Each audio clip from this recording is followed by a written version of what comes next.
like now is the time also that you ask questions, and we have a little throwy thingy I give to Patrick. So whenever you have a question, please raise your hand. And you will get this thing. Thank you, Alexandra.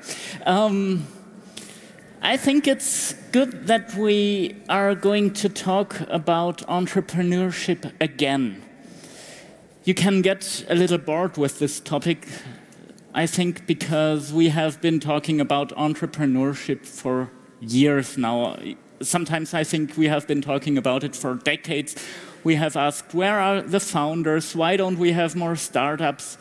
And we have been asking this for some time now, and now it is really high time to get to results, because innovation and digitization, they start to reach the core of European business models. They start to reach car companies, for example. We have seen what Tesla does, and we have seen that if you have good entrepreneurs in Europe, or even in Germany, you can do something against it. There is the street scooter, which is one of the most important new transport vehicles, electric transport vehicles, very lightweight thing, and it was developed not by one of the big car companies, but it was developed by some entrepreneurs from the university in Aachen. This is one reason why it's high time to have entrepreneurs. The other reason is a demographic one. In 5 years, demographic change is going to start to affect us really in a big way. And we can already see now that where there are less young people, there are less startups, there are less new companies, there are less new ideas, and there is less competition. We don't only see that in Europe, we can already see that in the US, and the US still have more children than Europe does. So this topic is getting more and more important, even though we have been talking about it for some decades, and I am very happy to have you three here to talk with you about it and what we can do. And let's start with Catharina. You have founded a company. Why did you do that?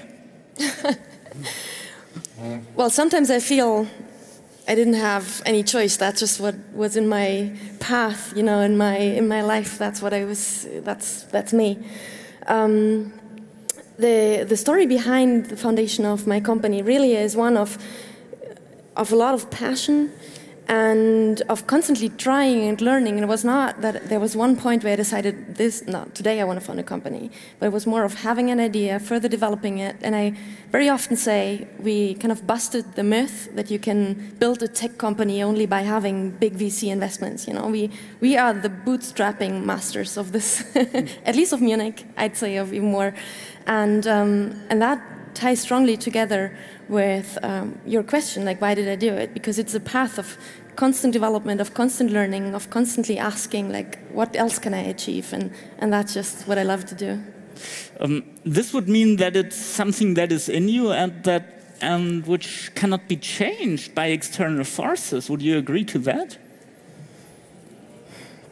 Well, the path I took was definitely strongly influenced by the people I met. So I would actually say the path I took could be influenced and was influenced and therefore can be changed. And well, sitting next to Helmut, those are the kind of people, you know, who have really shaped the way of founding a company and my personal path.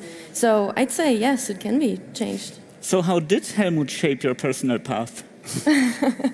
Well, Innosabi is a software company founded basically out of the Technical University of Munich.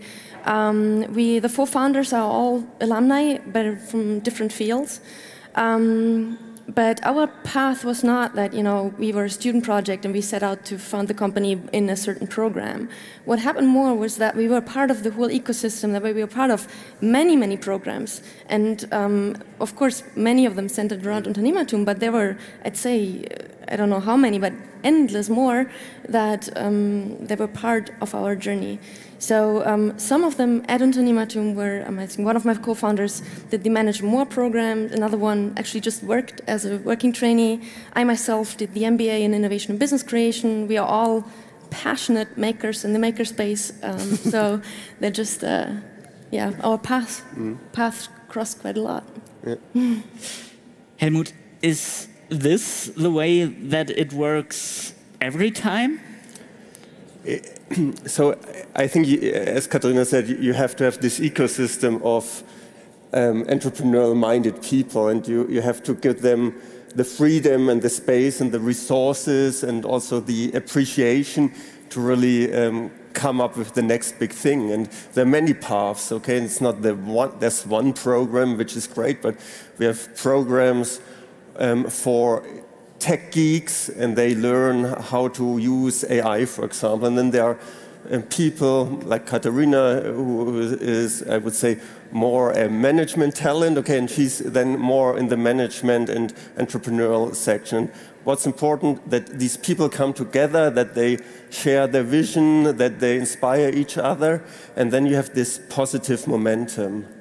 And I think we, as an entrepreneurship center and a university and an ecosystem in such a lovely place like Munich, our responsibility as the university and the entrepreneurship center is to host these people, to encourage these people, and to give them optimal resources that they can build their dreams. And then let's see what they are coming up with. How do you get them into the entrepreneurship center in the first place? You can work with those guys who are there, but are they our biggest problem? The problem are those guys who aren't there. So in our case, UnternehmerTUM, so that's the name of our entrepreneurship center, it's actually quite a large company. We have over 200 people in our center, and we have an own team who is doing marketing, who is approaching the young students, even the high school students, and we have many channels to reach these people. And then I think most important is people like Catharina. So these are the role models. So yeah, so it's nothing is more. A little bit. But nothing is more inspirational for young people. Other young people who start the company. So one example. So we have one lecture. It's called Innovative Entrepreneurs. It's every week at our university, and so there are about 300 students in there, and then every week another entrepreneur is coming. And the ones who really have the biggest impact are not the huge successful ones like the unicorn builders, but the ones who started the company 3 years ago and are now sitting there and say, okay, now I have a company with maybe 20 people, we have €1 million of revenue, and that was the way the last 3 years when I sat on the other side here in the audience, and now I'm here, and that's our story. And this is extremely inspirational for the next generation. And so I think it's really the task of us all to tell this story, to support these people, and to celebrate entrepreneurship. So what we should do is get some of those entrepreneurs on stage and have a big festival where all those aspiring entrepreneurs could come to. Paddy, what do you think? Yeah, it could certainly be a good idea. I don't think there's much wrong with entrepreneurship in Europe, but ultimately the interest in entrepreneurship is that it's a supposed driver of new wealth creation. And there's a fear that if you aren't creating incredible companies, that the future of an economic area, be it Europe or anywhere else, will be in peril. I would be very significantly worried about entrepreneurship in the United States. You know, I think at a level of fact, over the last 30 years, entrepreneurship in Europe has led to significant new wealth creation for Europeans. And entrepreneurship in the United States has become detached from America. It doesn't lead to new wealth creation. It certainly leads to spectacularly large companies that make a very tiny segment of the population, some amount of money. But there's, at an economic kind of statistical level, if you look at OECD figures and others, unfortunately, America is really failing, and it's quite systemic at this point. For 40 years, the rate of new company creation has been falling. The rate of company closures has been accelerating. You see increased consolidation in long-standing companies. You see the involvement in the government and funding R&D, even over the last decade, fall by over 20% in the United States, while it's increased in Germany by more than 20%. And I'd be deeply worried for entrepreneurship in the United States. They have very good marketing, and that's a consequence, I think, of some outsized company successes. But when you lift the hood and you really begin to examine the underlying economy at large, entrepreneurship is just not a thing in America really anymore at any significant level that's delivering wealth. Whereas in Europe, that's very much the opposite. Over the last 30 years, the level of wealth creation, even in the last 10 years in Germany, for example, there's lots of different studies you can refer to.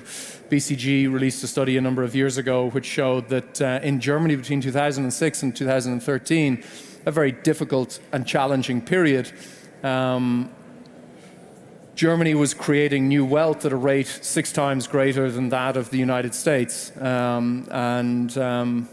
think that matters. If we're to talk about Europe, it implies you're talking about people, Europeans, they're the shareholders in this region. If you're talking about America, you're talking about Americans. And I think a lot of discourse is possibly detached from that. Now you got me more worried about America than I was before, but I'm not less worried about Europe now, because we might have some startups in a statistical sense, but when I look through the 50 biggest companies of Europe, still the youngest new foundation is Inditex, which is a clothing company founded in 1985. And this doesn't seem so future-proof to me. Sure, but okay, so let's take existing large companies in the United States. There's a former professor in Harvard, William Lazanik, who wrote a paper in 2014. The title was Profit Without Prosperity. And he's quite interested in share buybacks. And he looked at roughly about 440 of the S&P 500 and could show that American companies had changed dramatically over a period of a number of decades. At no point in recorded history have the largest American companies been investing less of their earnings in innovation or R&D. Instead, they're dedicating most of it to share buybacks and primarily just to share buybacks. And the amount of money they're investing in their own futures, these large companies, is fractional compared to what it was historic. And that's not necessarily the case elsewhere in the world. And, I mean, these companies might look healthy at the moment, but I worry deeply for their futures. And certainly, if you look at the level of corporate debt right across America's kind of largest public companies, I think the profile is deeply worrying. That's not as pronounced in Europe, and we may not have these outsized companies, but it's like you can't just build a team around Messi. You can't expect, just because you've got Messi playing for Argentina or Ronaldo playing for Portugal, these outsized players, that you're gonna have incredible team-wide success. And I think that's the same at the level of an economy. It's not just these huge unicorns or decacorns. The entire economy matters. And then not only that, the mechanisms for redistributing all these gains are also quite important as well. And in the case of the US, many of these gains aren't getting redistributed across the economy. So the shareholders of America, who are the people of America, statistically at least, have not benefited over the last 30 years. And that's different in Europe. Helmut, are unicorns futile?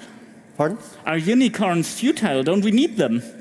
So I do not fully agree with you, Paddy. So I think we in Europe, we need unicorns, and we need these scalable global players. And actually, what's good is there are some evolving. So from our ecosystem, for example, we have Flixbus. It's a company now with over 80 million customers. It's a company which is 5 years old, and after 5 years it has over 80 million customers, and the revenue is about 1 billion euros. So there are these high scalable companies coming up. Another example from our ecosystem is Celonis, which is a data mining company, which is also valued over 1 billion. So there are great examples, not only in Munich, but also in London, in Dublin, in Stockholm, and so on. And I think these scalable companies are extremely important. We have to build global players. We have to build also technical leaders in our fields. And we, as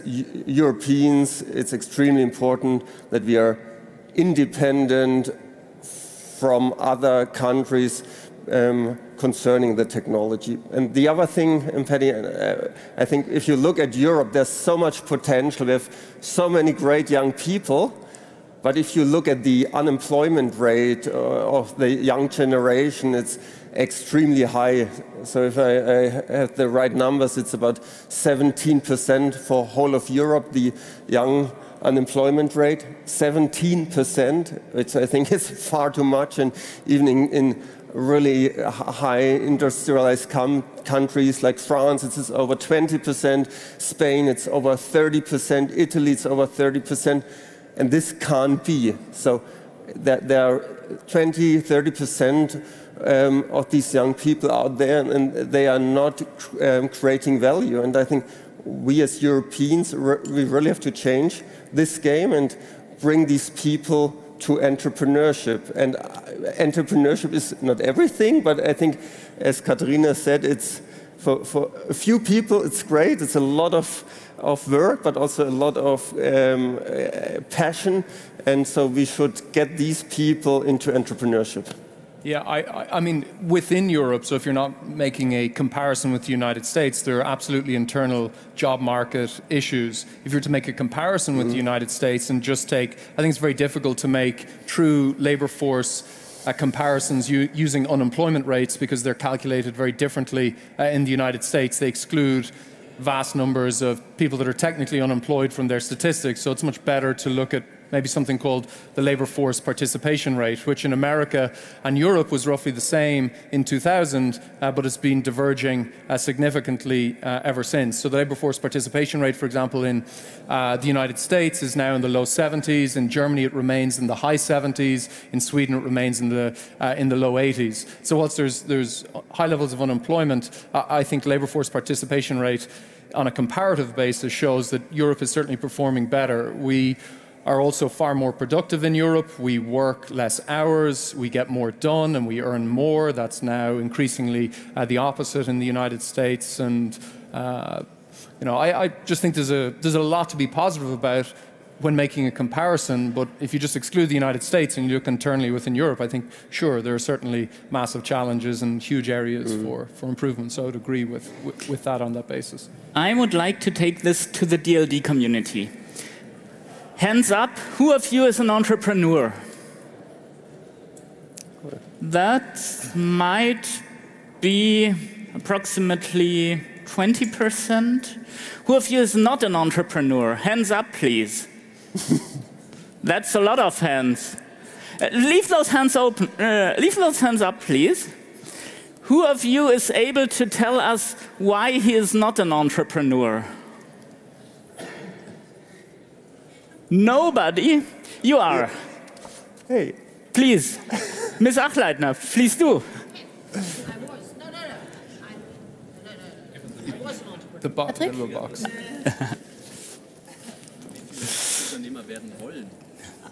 Because I was an entrepreneur and I'm teaching entrepreneurs.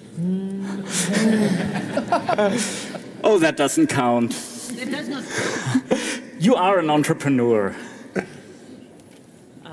Yeah, I'm an entrepreneurial academic. Is there anybody here who can tell us why he's not an entrepreneur? Hi, my name is Rogina. I'm representing an entrepreneur who's Marcin Bene, who founded Audiotheca. And I'm not an entrepreneur because when I went to school, no one was talking about it. Women weren't considered even close to being fit. I was advised to become a kindergartner. Fortunately, I didn't go that route to save many, many children's lives. So the reason is the education wasn't primed for it, the environment wasn't primed for it, society wasn't primed for it, and then I got too old. Can you ever be too old? Would you say one can start a company when one is, let's say, 55, has completed a job and is looking for what to do now? Well, I prefer to speak about, situations I know from my personal life, so I'm not there, but I've seen quite many people who've accomplished that. Yeah. So I'd say, being a successful founder is not about the circumstances you're in, or in that case, the age, or. But it's more, and it's also not. That's actually a question I get a lot. Like, I just don't have an idea. That's what people say a lot why they're not funding a company. I don't have an idea. I don't know what to do. If I look back at what we are doing, our initial idea is so far away from what we're doing today, and I think there's this prominent saying of. It's 1% inspiration and 99% perspiration, and that really, I would sign that statement immediately. That being a successful founder is about starting with an initial idea, but then iterating it, further developing it, constantly learning, and doing that process right. And at the same time, building a team, because in the beginning you can still do everything yourself, but once you scale, once you grow, you kind of need to take your team with you, and you need to enable them to take these decisions with you and for you. And so, in my opinion, that's basically the secret sauce of being a successful entrepreneur, is of managing this process right. And that doesn't have anything to do if you're, well, I started when I was 23, so that also could be negative, no? Not knowing anything, not knowing anybody, not having anything. So, yeah, I'd say age is not a factor. What is it that... Thank you. What is it that we need more, Helmut? Do we need more money, or do we need more people with good ideas? I think it's the combination. So we need more people. This means more education in high school, in universities, but also for professional education. So there's so many people out there who are interested in entrepreneurship, but actually in government or in established companies. And these are also great entrepreneurs. And why shouldn't they come back and be part of the ecosystem? Then we need, I think, resources. So it's about money, it's about technology. So give these people access to resources, to grants, to venture capital, to technology, to workshops where they can build their prototypes. And I think it's also about culture. And culture is I think, pretty easy, that people appreciate entrepreneurship, and it starts in families. So for our students, it's really tough if they want to start a company, and then they come back home to their parents, and the parents say, "Oh God, you're now wanting to start a company. I thought you become a state employee. Okay, this is a tragedy." And so we really should support as teachers, as venture capital companies, as family members, entrepreneurship. So I think it's this mixture, and everybody, it's up to everybody really to support the next generation. Hold that thought, please. We have 3 questions in the audience now, and the first one was from the gentleman with the yellow pullover in the back. And while you're on the way, I would like to ask Paddy, should we support entrepreneurs? Is it a good idea for an individual to become an entrepreneur? It's 99% perspiration, as you said. Is it a good idea to do it? Oh yeah, I think so. You know, I think maybe the input that matters most is education. The returns to entrepreneurship are heavily skewed depending on the level of educational attainment. So if you drop out of high school, you start a business, it's most likely to be a small domestic business, creating few jobs. If you go all the way and finish a PhD, you're much more likely to create a company that scales and is very export focused and at the cutting edge of the economy. So, I think the more I just think education is critical, not necessarily exposure to entrepreneurship training. There's a great deal of literature It's quite mixed in my view in terms of how important it is to expose young people to what entrepreneurship is. I think what's far more important is just that we invest in core, fundamental kind of science in our universities, and also, you know, through the government funding, R&D internal to the largest companies. To be positive on America, if you look at all the most important export industries from the United States over, you know, the last half century and more, you take aerospace and defense, which for the longest time has been the most important export sector from the United States. Through all the critical periods, almost every single cent of R&D came from the US government. That's the R&D spent internal to Lockheed Martin or Boeing. So the state is an incredibly important, I'd argue that the most important venture capitalist in the history of the world has been the US government for at least the last half century. And the more they step back from that role, I think the more you're going to continue to see a decline in entrepreneurship and the outcomes from it in the United States. And it's just very important in Europe that we don't forget the important role of the state. Thank you. Yeah. Now, hello, I'm Jochen. I try to connect arts and medicine, and my question is to UnternehmerTUM. I know your makerspace at UnternehmerTUM, but do you already integrate arts? I think arts is one of the best means to get the person in a whole, like personalized medicine does, but personalized medicine limits itself a little bit with the genomics. You know that the Human Genome Project gets to its limits. So I would love to integrate arts more. We have so nice museums in Munich, and still the communities don't interact much. So I would love that there's some move in this direction. Cool. Thank you for that inspiration. And actually, I think we have to do our homework there, but there, as Dieter Reiter said, we are right now planning a new, very large entrepreneurship center with the city of Munich in the creative quarter of Munich, which is right in the middle of Munich.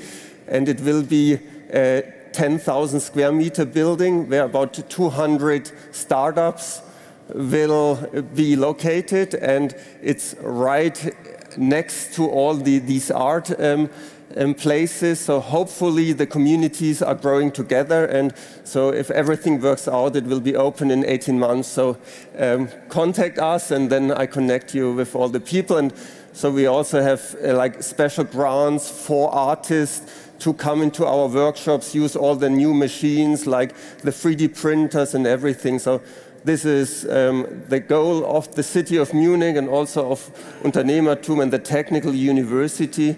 And it's also up to people like you that they use it and be part of the community. So let's connect.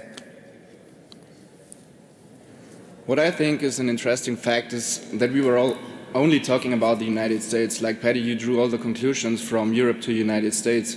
But shouldn't we not talk about the deeply worrying countries, but rather the ones who are uprising like Asia? If you drew the same conclusions you did with the United States, with Asia, what would be that like in comparison to Asia?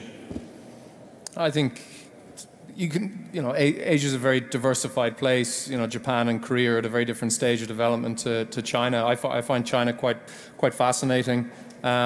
We were talking earlier.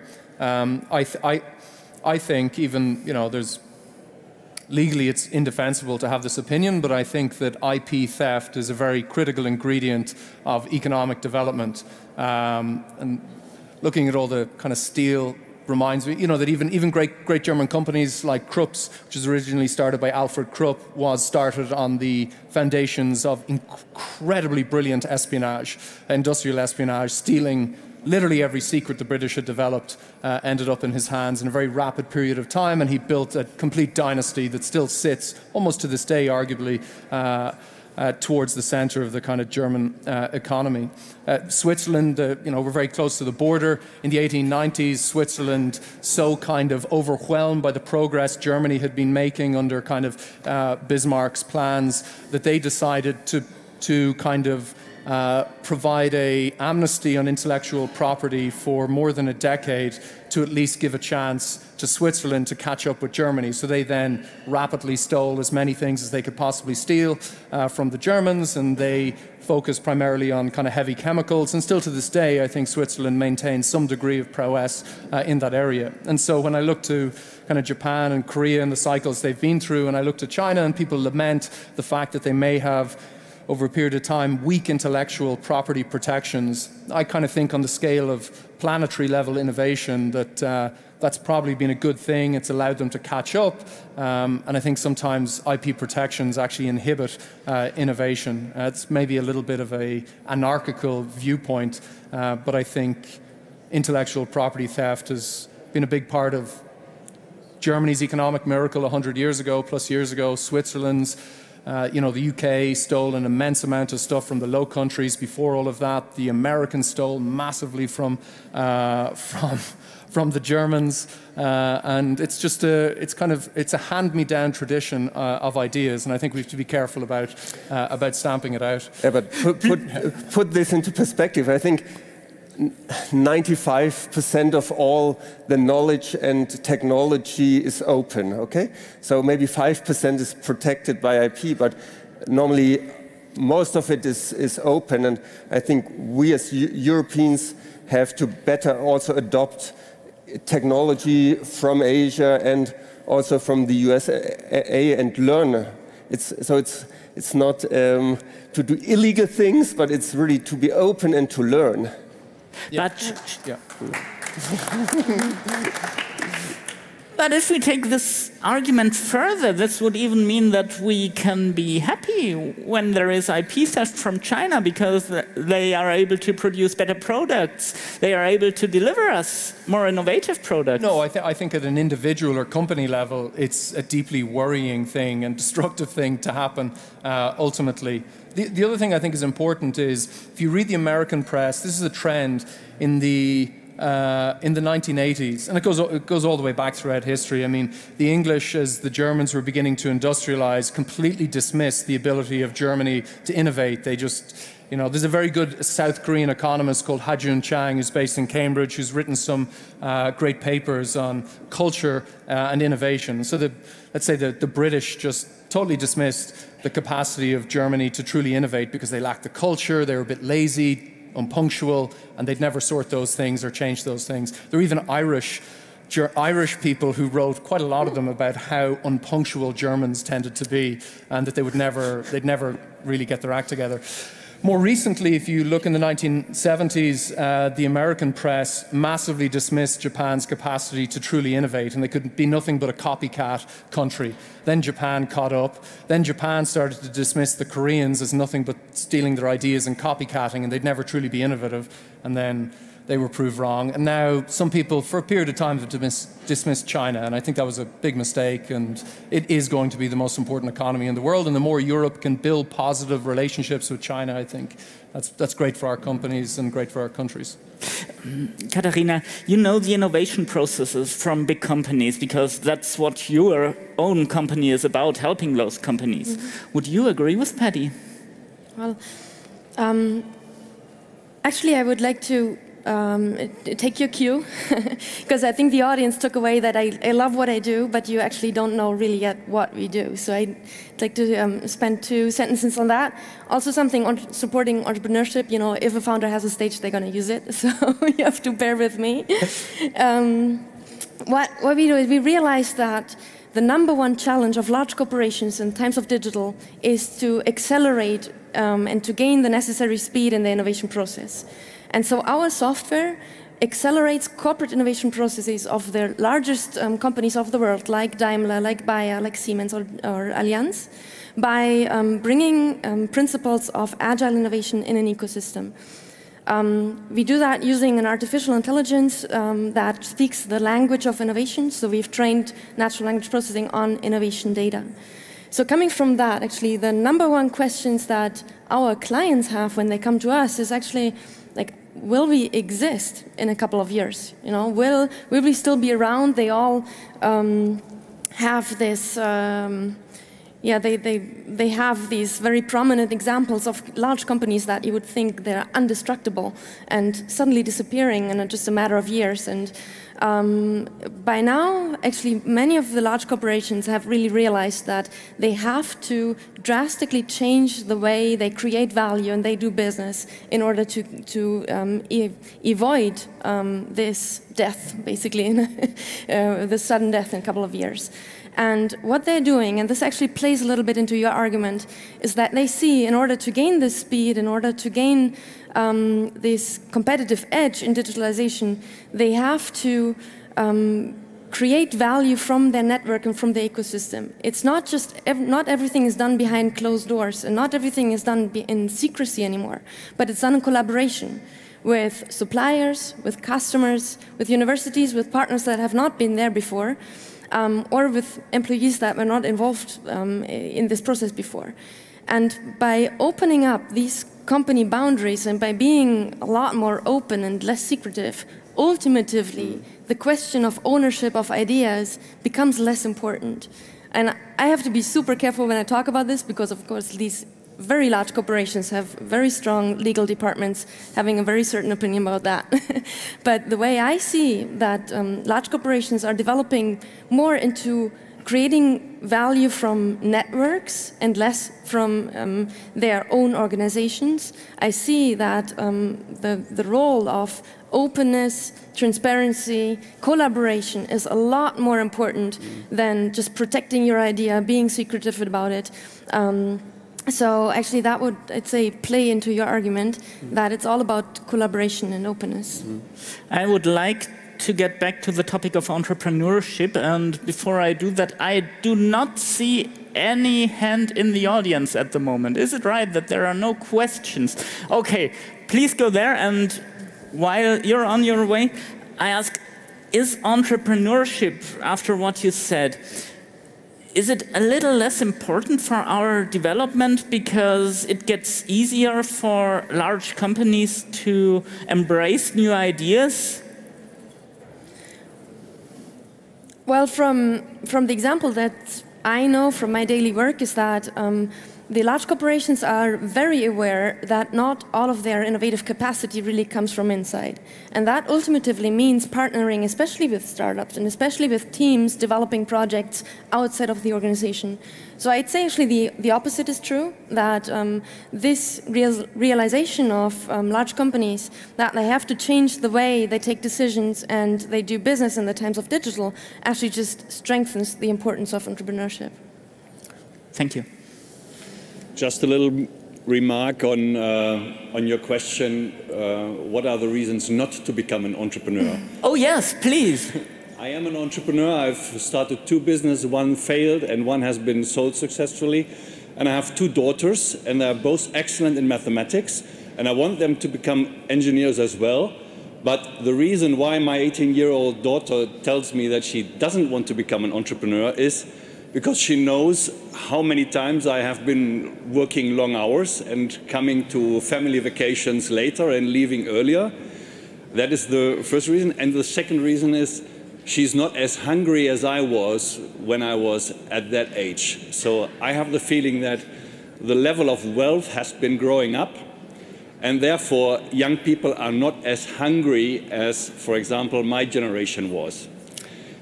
Let me add another and I do not really know what to do about it. Maybe one of you knows what I can do as a father to support entrepreneurship in my family better.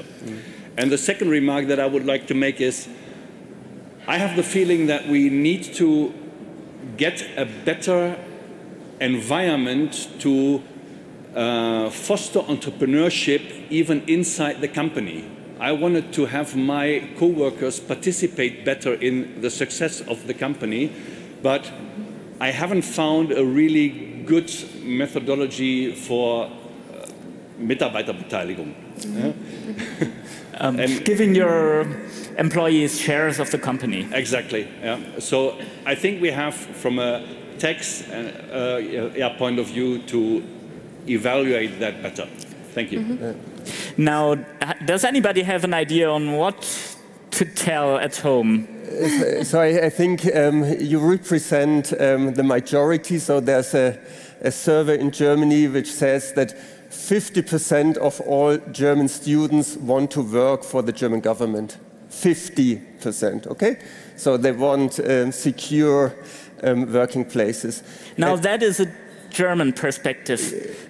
Paddy, but we have to realize that not all countries in Europe are as well off as Germany at the moment. What do you say from a more European perspective? I don't know if rates of entrepreneurship are massively influenced by the level of affluence internal to an economy. That could be the case, or that might not be the case.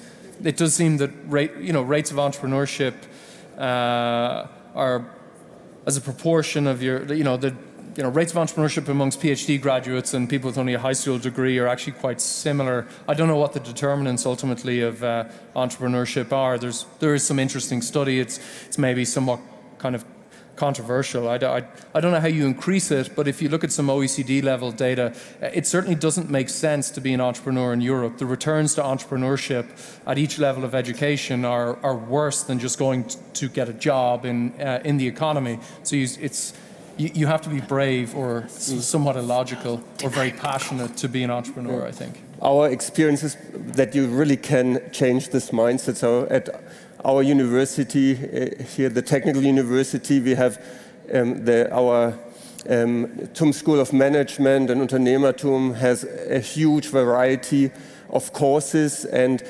30% of all the university students participate in these entrepreneurship courses.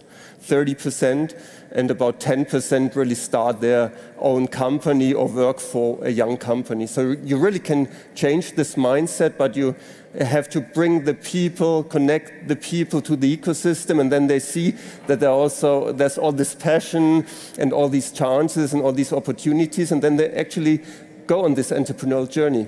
Catharina, do you have an idea of what to tell at home? Actually, I have two short answers for you because we're running short of time. First of all, I'd be happy to share a hot chocolate with your daughters, send them to us, because I think that's what it's all about, having this communication and to share experience. I want to share some personal experience on the topic of how to motivate your employees as well. Because you kind of think that innovative cultures, where people feel empowered to really drive the future of the company, has a lot to do. We have this picture of the foosball table, of just having this work environment that we know from basically American startups as well. But I just read an article and I felt like this is so true to what I experience, is that you need to create a work environment where highly competent people feel safe to contribute their best. That means, we talk a lot about, celebrating failure. I think that's so wrong. We have to encourage people to fail at the edges of what they're able to do, to push the limits of what they're doing, and then celebrate the learning we have from that. So how we are doing that, yes, we have all the fun things, not a foosball table, but we go swimming in the Eisbach and everything. But what keeps the highly competent people in our company is that they feel they can develop themselves as a person together with the development of our company. And that comes along with me as a founder being very humble. If I'd say, I know exactly the way we want to go, and we have 50 people today, I'd say I attract the wrong type of person because they're just following me. The people I want on my team, I want them to be very individual. I want them to have their own idea, their own brains. That is sometimes really difficult for me. But I want to give them the space to feel safe, to experiment, to fail, and to give their best. So in your case, I'd say, forget about official Mitarbeiterbeteiligungsprogramme, ESOPs or anything. Try to create an environment where people really feel safe to give their best. One short question, please. So my name is Anina. I'm from 360 Fashion. We do fashion technology. Paddy, I have my lab since 10 years in China. I don't believe in patents. Coming from the fashion industry, you can't even get a patent. And integrating technology into fashion, just, forget patents. Instead, I look to China and the other countries and I see what they're doing, and I love to borrow their ideas. So I would encourage everyone to do the opposite and to look at the micro innovations that are coming out of China, and therefore you can evolve your own company fast enough. To the gentleman next to Paddy, I'd like to say, you know, yeah, get the artists in, but get the fashion designers in too, because medical tech, home medical tech, wearable tech, and sports tech are the only things that are going to save the fashion industry besides sustainability. And I'd love to help you on that. Thank you. Okay. Thanks. Paddy. Was it a question? I'm sorry. I do have a question. I do have a question. From you as a founder, what is it that everyone in the DLD community here can do to foster entrepreneurship? Go to WebSummit in Lisbon. No, I have no idea. I don't know. He knows. This maybe is what I he does can. What helped me, you know, what helped me as a founder is just the little things that everybody of you can do. You know, is give feedback on a company presentation, be the first buyer of a product, be the first source of revenue for a founder, be the one who tests a prototype, be the one who, like, if a founder doesn't have an energy anymore, offers them a cup of coffee or a tea. That's the thing that kept me going, you know. And introductions, by the way, most important. Make an introduction, even if it's your neighbor or, I don't know, the person you met when you trained your dog. You know, there are always connections you can make, and they don't have to be, you know, it doesn't have to be the big programs, but it's really about the little things that support you as a founder, that you keep you going. So. Thank you, Catharina. Thank you, Helmut. Thank you, Paddy. Thank you for this lively discussion. Thank you for all your remarks. And thank you to the whole DLD team and Alexandra for having us in this wonderful new home. Thank you.